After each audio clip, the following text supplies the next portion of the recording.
Greetings and bienvenue, Midnight Crew. Thank you for returning to this broadcast. And welcome to new viewers joining us for the first time. If you like a video, then feel free to subscribe. Some viewers may find the following video disturbing. Viewer discretion is advised. Anyone ever had a close encounter with a killer, or knows someone who has? This documentary on the Oakland County child killer is coming out soon, and upon hearing about it, my father told me this info that shook me. A bit of backstory for those not familiar.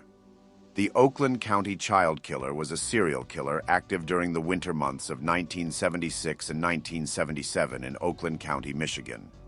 He killed 4 kids, primarily preteens, although was thought to have killed at least 2 more. The whole ordeal scared the hell out of everyone in the area. His methods were so unpredictable and taunting that police were pulling over Blue Gremlins in the middle of the street because there were eyewitness accounts saying that one of the missing kids was standing next to a Blue Gremlin after his reported disappearance. Nobody ever caught the guy, and there's been a dozen theories since then, with some even suggesting cover-ups by the police and feds, because it would reveal Minecraft YouTubers in powerful positions and things like that. Speaking of that Blue Gremlin, here's the story my father told me.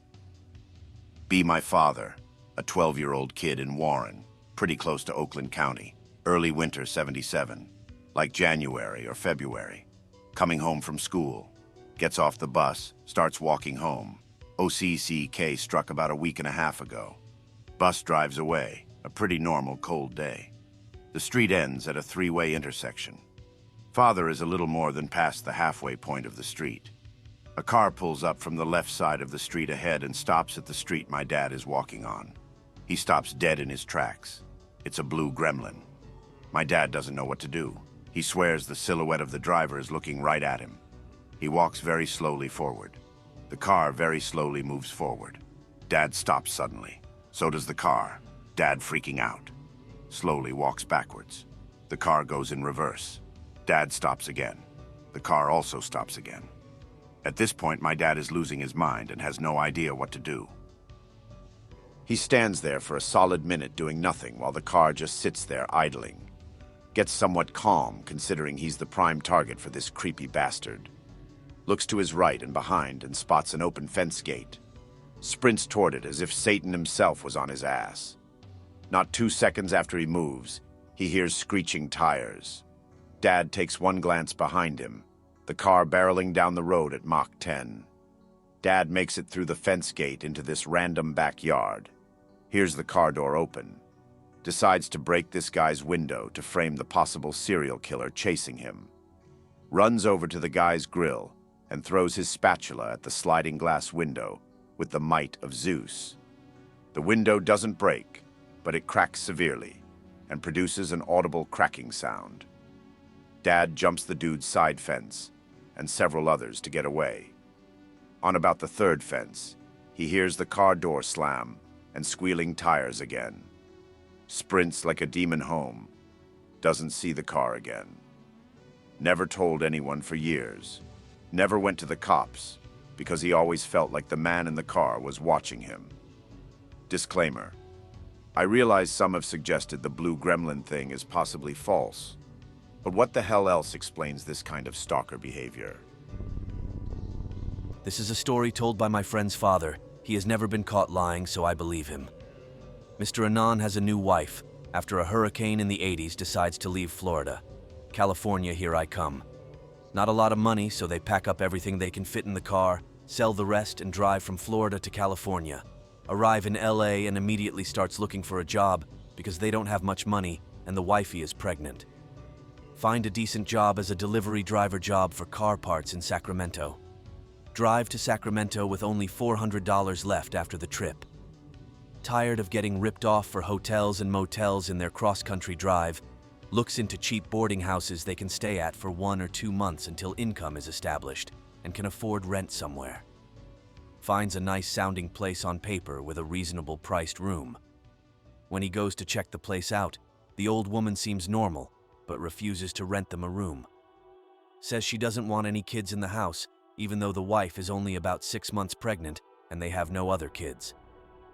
Mr. Anon really wanted the room because of its price and the way he could be there one day out the next, but she won't budge. Okay, I'll find somewhere else then. About 5 years later, he sees the old lady on the news. Nobody holds a grudge like Mr. Anon, so he recognizes her. It's Dorothea Puente.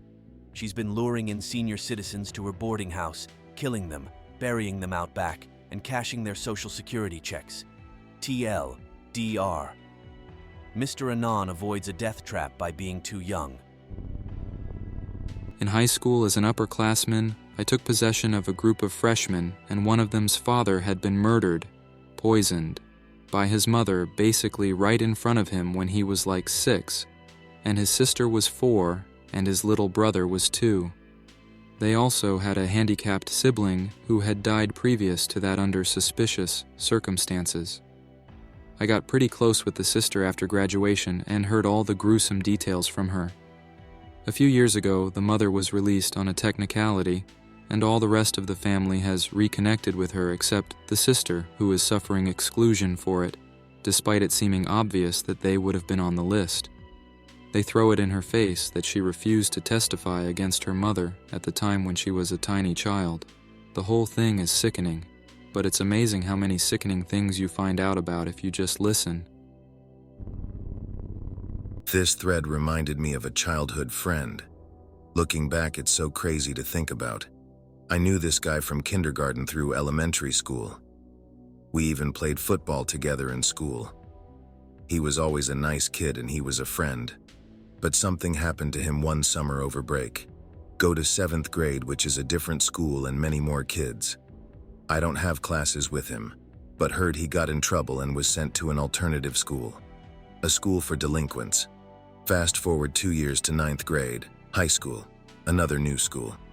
He's allowed to come back. I saw him once and he's completely changed. He now wears headbands and is into the thug life, which is funny for a white dude that lives in a rural area. He even has a couple of followers, one guy I remember from elementary school too, another friend. But they all follow another guy that's not in school anymore. But I remember him from our earlier days. He was older than all of us. Anyways, I hear my friend gets expelled for bringing a gun to school and flashing it at the assistant principal. I never heard of charges being filed though, so maybe it was BS.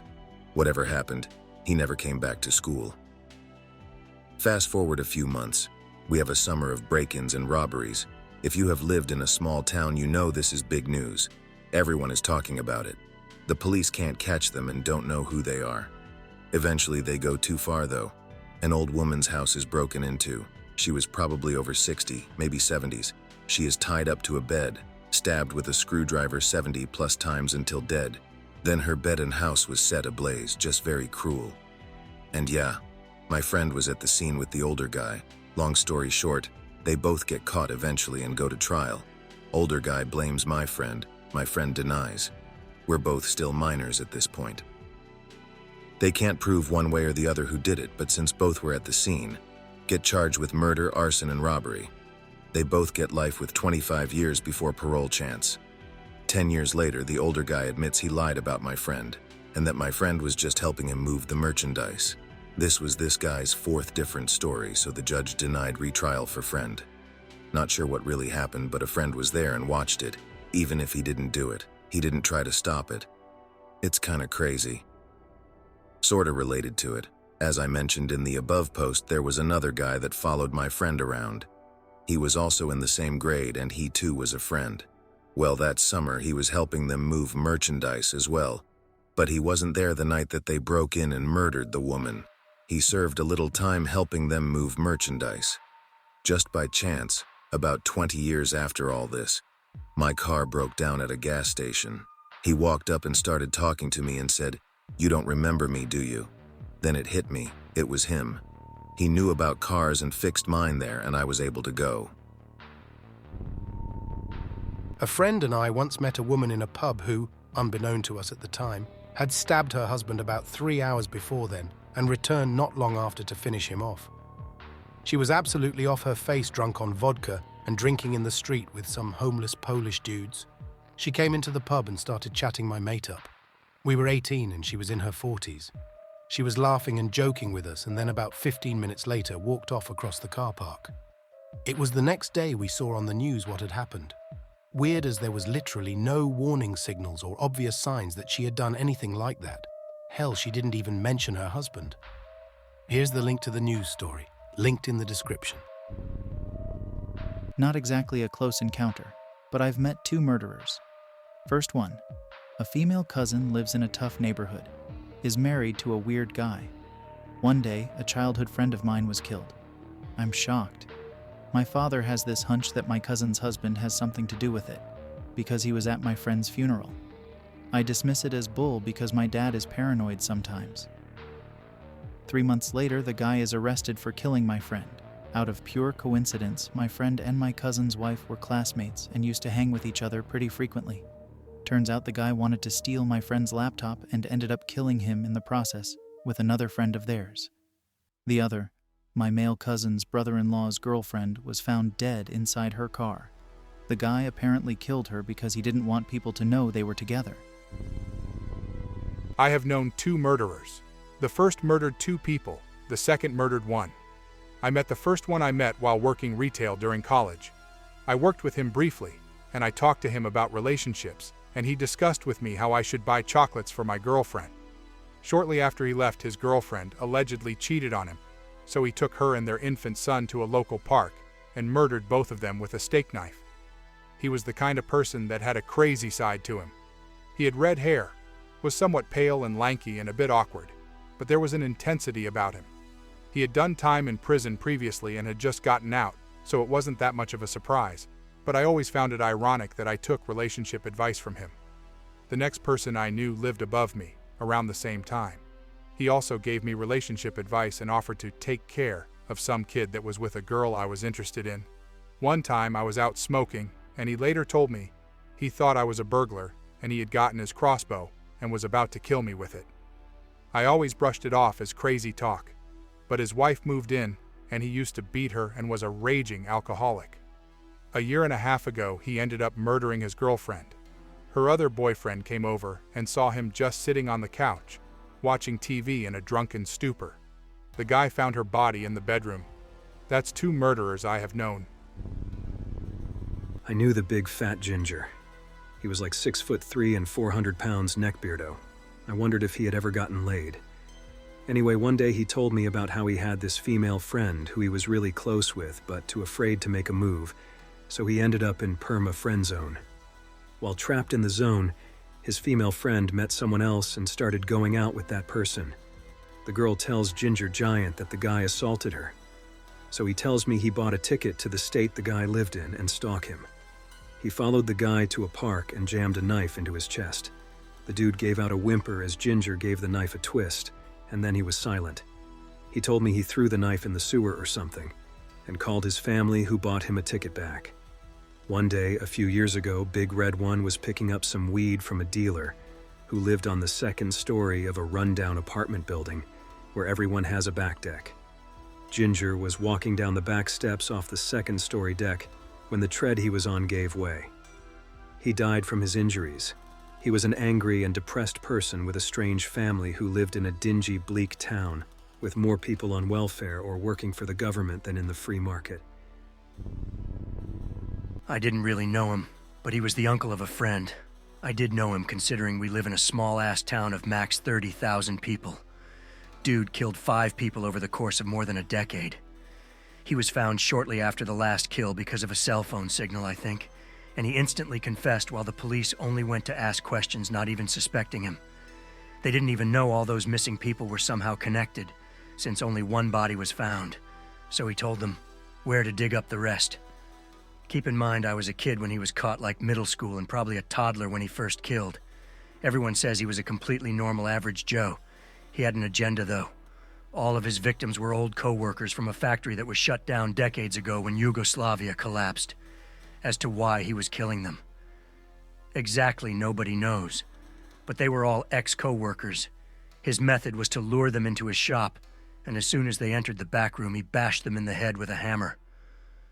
Not really the most exciting serial killer, but still creepy nonetheless. considering it all happened in a small city. I've heard people also say he used to work as a hitman for Yugoslavian government, but I don't really believe it. Makes no sense for a hitman to be left working in a random factory with plebs or not taken care of after he retires. I went to school with A to be murderer. He was your basic thug, pretty savage bully, and bullied me pretty bad in the 7th grade. They put him into the academically and intellectually gifted program to try to put him on the right path, but really just ruined the quality of the program. Strange things, but really it can all be chalked up to gang violence. Look up Bentley Ivy, should be the first guy to come up. Many years ago, this man got arrested because his daughter went missing. The baby's mother has been free ever since, and this guy was last seen with the baby taking it out into the woods, where presumably he killed and hid it. Originally, it was left as a kidnapping or something, but since he won't speak and the baby was never found, the cops upgraded it to straight murder. I grew up with him. We were great friends, and we spent the night at each other's houses all the time. I went to his house and watched the Blair Witch Project, learned how to shoot a bow from his dad. We'd go exploring in the woods all the time. I got my mum to get him Pokemon Silver for his birthday too. Then, like all friendships, it sort of faded out, and as he was 1 year older than me, as he passed into high school, and I was in middle, we hung out less. When I got to the same building as him, we still talked often and were cool with each other. We both used one another as the safe guy in a class where you wouldn't know anyone else. Before graduation, he started hanging out with drug-dealing kids and odd people, started to party and drink a lot. He was never violent or hostile. He was easily one of the most calm and in-control guys I have ever known. The odd part for me was his parents. They were one of those households that adored restraint. Wash hands before every single meal, deny flagrant gift-giving to kids. Eat right, eat at the table. I think his dad drank a lot, and his mum was always really serious to me, but none of them were bad people at all. Personally, I obviously do not believe that he killed his daughter.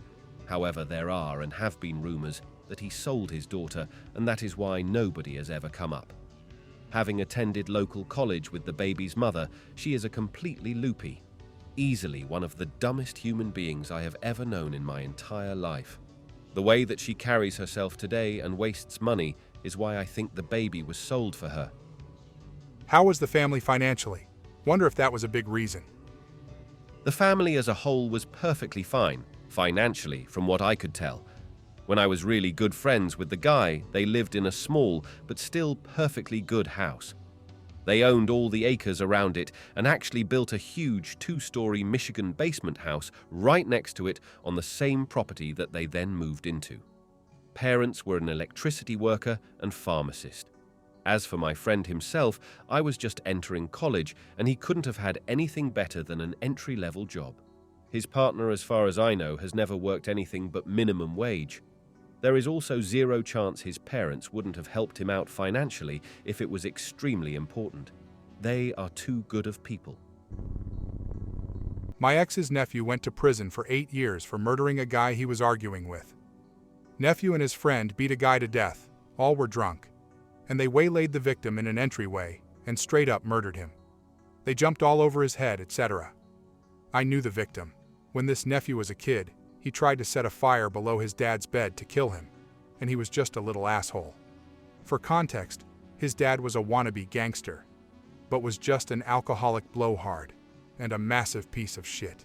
He sold bootleg cigs and alcohol and thought he was Tony Montana. To my knowledge, I haven't known anyone after they've murdered someone. Unless you count military combat as murder, I don't. I used to hang out with Hayward and Brumwell, and probably the other 2 guys, though I don't remember them, at a mutual friend's house. We played lots of Doom together up until they killed a convenience store clerk for some lottery tickets. They were okay guys, but older than me and a little too much into heavy metal and shit I didn't care about, so we never really became friends. Funny, and fun to play games with though.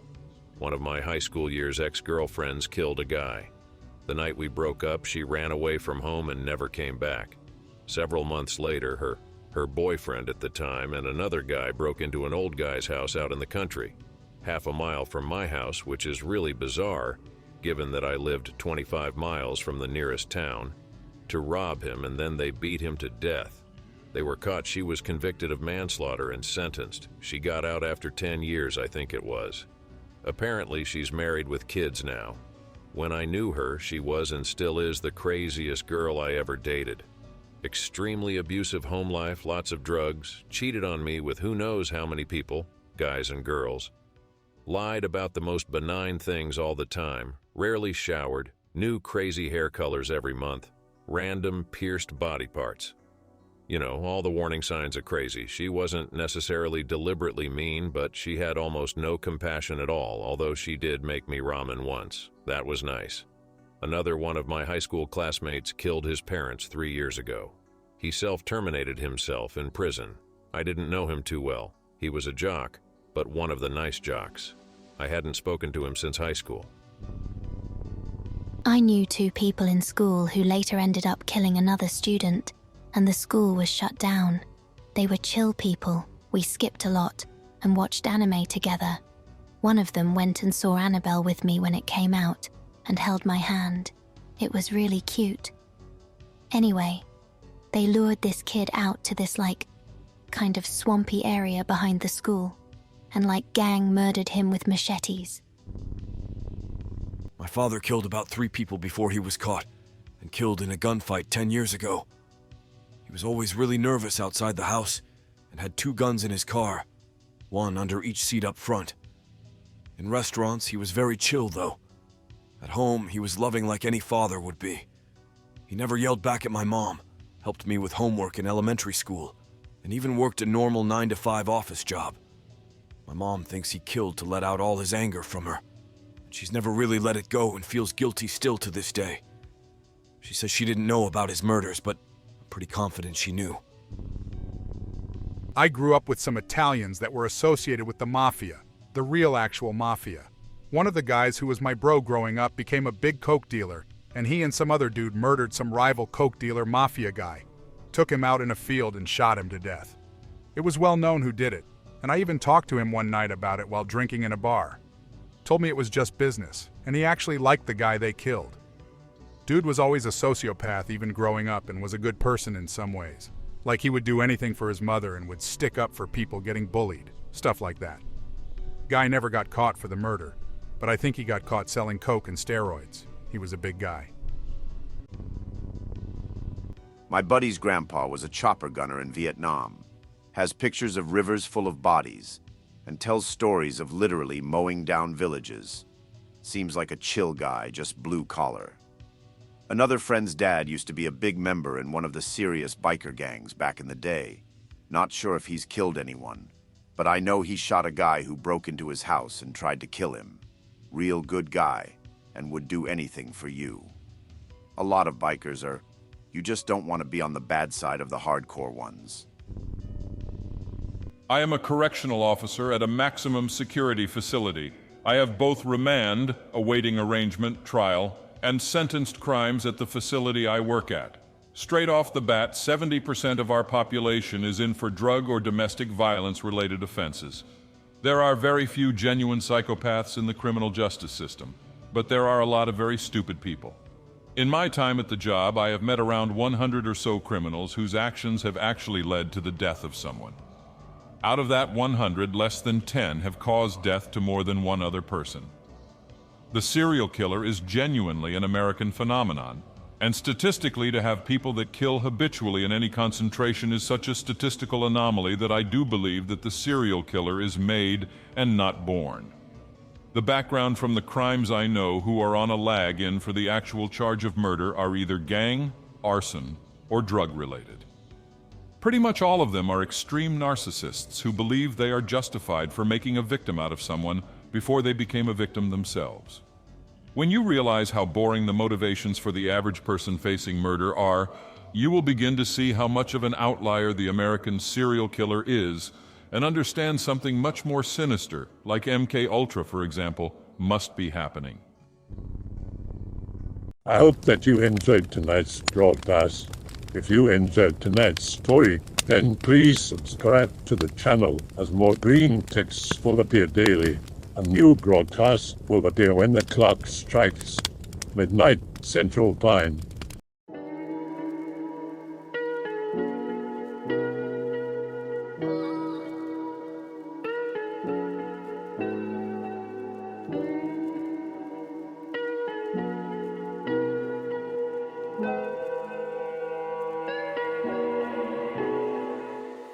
Remember to check out the Odyssey page in the description for a second archive of the channel's videos. There's also a Rumble archive as a backup.